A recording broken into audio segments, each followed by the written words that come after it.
الرحمن الرحیم. السلام علیکم.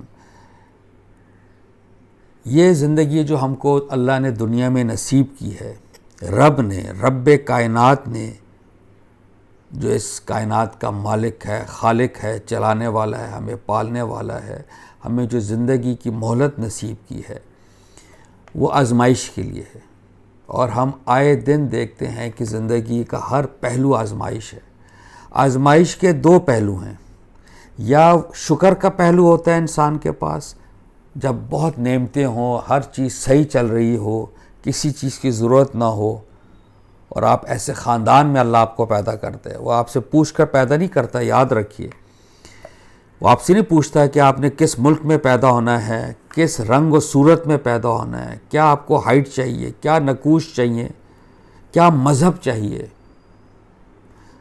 وہ آزمائش کی دنیا ہے. اس کا تقاضا یہ ہے کہ ہر قسم کے لوگ ہوں گے، ڈفرینٹ سٹریٹاز ہوں گے، بہت امیر، middle class, lower middle class. ہم کہتے ہیں نا، ہمارے اندر بھی یہ ٹرمینالوجیز ہیں کہ کوئی ایلیٹ ہے، کوئی very rich people, upper middle class یا middle class, lower middle class, یا بیچارے جو پاورٹی میں ہوتے ہیں.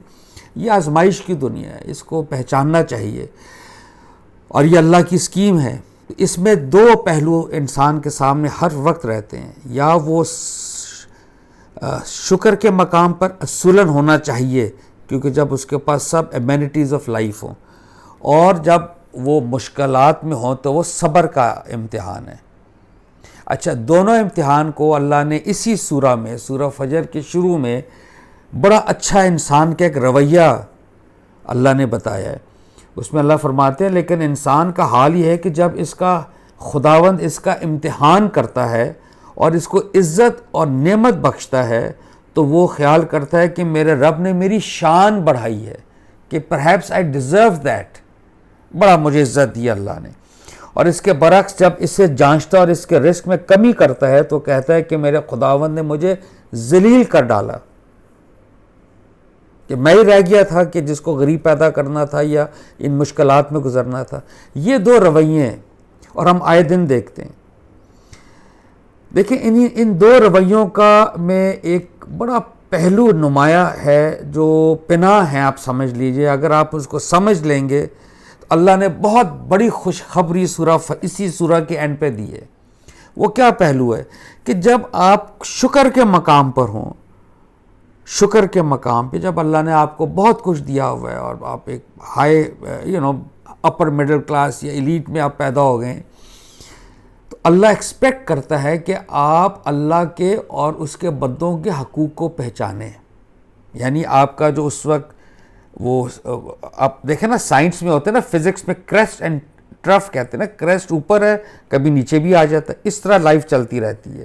جو اسٹریٹ لائن ہے وہ تو اللہ معاف کرے، وہ تو موت کی نشانی ہے. جس طرح آپ ہاسپٹلز میں دیکھتے ہیں، وہ جو مشین لگی ہوتی ہے جس میں وہ بیپ کر رہا ہوتا ہے، اپ ڈاؤن چل رہا ہوتا ہے گراف پیشنٹ کا، تو اگر وہ اسٹریٹ ہو جائے تو it means that person is gone. تو زندگی ایسی ہی ہے، کبھی اوپر کبھی نیچے، کبھی اتار کبھی چڑھاؤ. دونوں کیس میں اللہ آزمانا چاہتا ہے، دیکھتا ہے کہ انسان کا کیا رویہ ہے. کیا جب وہ اس کے پاس امینٹیز ہیں، اس کے پاس سب آسائشیں ہیں، تو وہ طغیانی کی لائف تو نہیں گزارتا. طغیانی یعنی وہ اللہ سے بغاوت کی لائف تو نہیں گزارتا. طغیانی کہتے ہیں نا کہ دریا اپنے حدود میں جا رہا ہے، چل رہا ہے، اور جب اس میں فلڈ آتا ہے تو طغیانی آ جاتی ہے، حدود سے پار ہو جاتا ہے. یہ ہے طغیانی.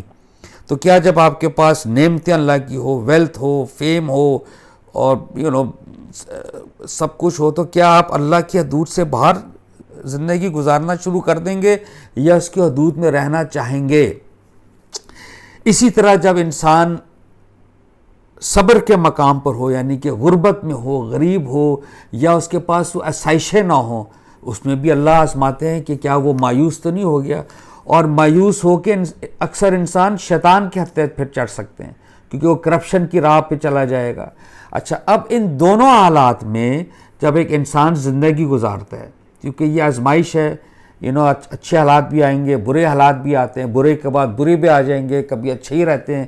آزمائش کا مطلب ہی یہ ہے، it's not absolutely not necessary کہ اچھے حالات کے بعد برے آئیں گے یا برے کے بعد اچھے آئیں گے. آزمائش کا انہیرنٹ مطلب ہے اینی تھنگ کین ہیپن. اس پہ اللہ پاک فرماتے ہیں کہ وہ نفس، وہ شخص جو شکر کے مقام پہ رہا یا صبر کے مقام پہ، لیکن اس کا دل اللہ کے ساتھ رہا، اس کا دل مطمئن رہا، اللہ نے جو حالات دیے. بہت خوبصورت ترجمہ ہے اور یہ مقام ہے. تو جب اس کا وقت آ جائے گا موت کا، تو اس وقت ایک اناؤنسمنٹ کی جائے گی اس شخص کے لیے، یا ایتھا النفس المطمئنہ، اے وہ جس کا دل اپنے رب پر جمع رہا. یہ ہے وہ بات کہ امیر تھا، غریب رہا، بینکرپٹ ہو گیا، راتوں رات امیر ہو گیا، جو حالات رہے، جیسے حالات رہے، اس میں اگر وہ اللہ کے ساتھ اس کا دل جمع رہا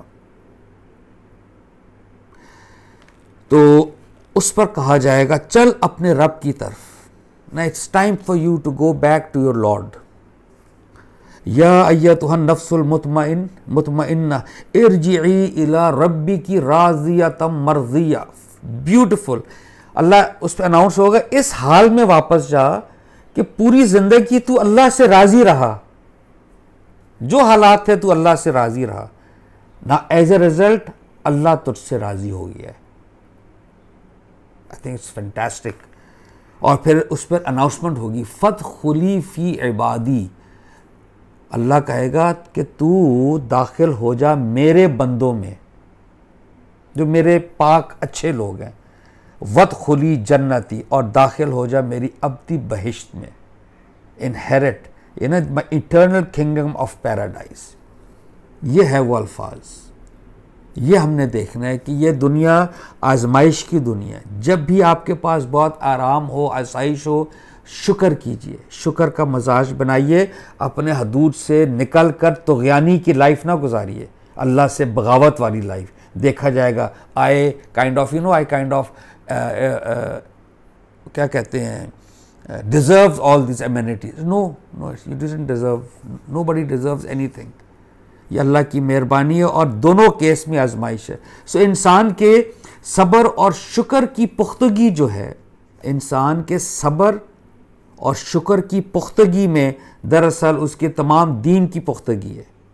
یہ ہے اس کا جملہ.